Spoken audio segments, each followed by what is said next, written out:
Hey guys, welcome back to another snapshot video. So this time got a huge change. The honey block just got even better because it doesn't stick to slime anymore and vice versa. This feature that the blocks wouldn't stick to each other was heavily requested.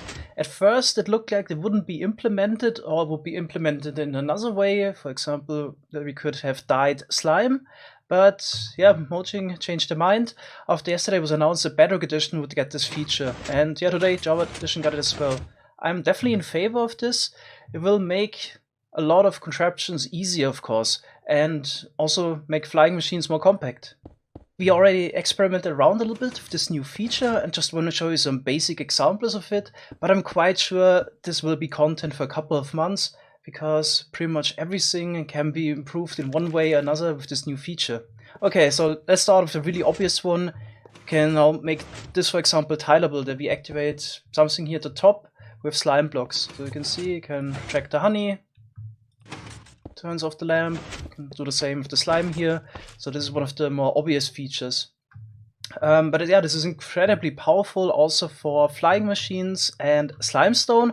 Probably actually have to find a new name for that, because the honey might be just as important now. Maybe we call it sticky stone, because those are sticky blocks.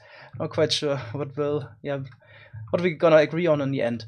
But here's also another example. You can now finally grab a full platform of blocks, like the top here of this giant brown mushroom, just with sticky blocks. Before, of course, the slime would stick together and you would exceed the push limit, but now you can just lift up the whole top of the mushroom. So this is definitely something we couldn't do before unless we used a ton of sticky pistons instead.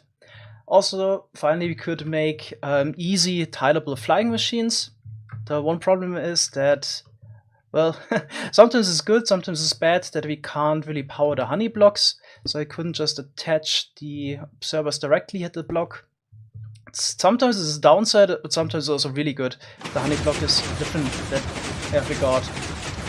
Just also noticed that this got a little bit laggy, and somebody actually removed my obsidian blocks over here. Okay, that's actually good, because you can demonstrate another thing. This would only work really if you would activate the flying machines at the same time, because now actually some pistons might get picked up, so as you can see there's some issues with it. Okay, but you can make easy two-way flying machines with this that are tileable. Pretty good. Of course, then you can also attach something at the bottom. So for example, a while ago I made a wheat farm. We put some entrods here at the bottom and stuck copper minecarts into it. So we could actually make this tileable. It would be pretty easy. We just need to alternate honey and slime blocks before, well, at some point the reach of the slime blocks or that push limit would have prevented it. So some things definitely got a lot easier now. Here's another thing that I worked on with Pingu earlier, but I might want to show this in a separate video. It's actually a four-way flying machine that is controllable by a player, also in survival mode, because we can now finally also ride this machine. So you can just attach a button here to stop the machine, just need a redstone torch, and this would work in all four directions. So let's try this one next. And stop it. There's the redstone torch here. There we go. And we can also fly in this direction now. Just a button. And this way we can stop it.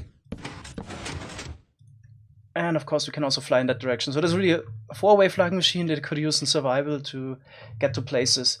But as I said, I'm gonna make a separate video on this as well. Panic is working on a tree farm concept here. Of course, tileable sticky blocks is huge for all kinds of contraptions. Tree farms probably. I could also imagine the piston doors using this concept are possible, so there's all kinds of things we can do with those honey blocks now. We also have another intended change in this version. So in the patch notes it says, dispensers now eject empty bottles properly when not facing water. At first I didn't know what this is about. So it just spits out the water bottles now like before. But then I remembered that, it was something odd with the way the dispenser worked with the beehive or bee nest in front of it. So previously, if you would have a dispenser facing into a bee nest and you activate this, it did not spit out the bottle unless the bee nest was filled up. But that doesn't happen anymore. Now it would spit out the bottle regardless. So let me check that this hopper at the bottom is empty, and let's also check it out from the other side. As you can see, honey level is not filled up. So now it would actually spit out the water bottle. And that's actually quite important because the honey blocks will be quite important. So that's also important for the honey farms, of course. So previously, the concept where we would detect the honey level change with an observer and activate the dispenser every time this would happen. Yeah, this concept doesn't work as well anymore because you would get a ton of extra bottles each time. So yeah, as you can see, every time this would activate, then we get an empty bottle, which could be quite annoying. Also, if you would have a completely filled up bee nest, then it would also dispense it twice because it also detects that the honey level changes to 0 again. Okay, so pretty much the workaround for this is using the concept I showed at first, using the comparator, and just wait to reach signal string 5 and only activate the dispenser in that case. Okay, let's try that again. Actually, need to remove the observers, of course. Empty this again and do it once more. Not quite sure why this is now not activating, but quite sure it would if it wouldn't use a command. Anyway, let's actually just use another comparator instead to make sure we get the update. Set it to 5, and I would only activate the dispenser once. So I guess I would definitely prefer to use this concept instead, so I don't need to deal with all the empty bottles all the time. Alright, now let's go to the bug fix section. Although the lines are quite blurred, we just got an amazing new feature. And that is that dispensers can dispense armor stands now. And yeah, there's one huge use for that. We are finally able to sort armor in a renewable way without using up armor stands all the time. So we could do that before, as you might know. If you have a piece of armor and there's an armor stand in front, you could equip the armor stand with it. As you can see, we can put the boots on this armor stand, and this way we can kind of sort out armor. So the next thing you of course want to do is break the armor stand, and the best way to do it is using an arrow. So let's do that as well. So now we got an armor stand and the boots, and we basically just detected or we could actually distinguish between normal items that get dispensed and armor pieces. And since we can now get the armor stand back in the dispenser and dispense again, we basically don't need to store them, or the player doesn't need to place it anymore. We can make a loop in order to automate that. Downside is we kind of need to use the arrows, so you can't break an armor stand by pushing into a cactus, for example. If you try to blow it up, then it wouldn't drop as an item. If you put it into lava, actually somebody built this up there earlier, then the armor stand would just burn and disappear. If you use snowballs, then it doesn't break the armor stand. If you try to use a wizard, it doesn't work. So I'm quite sure that the arrow is actually the best option.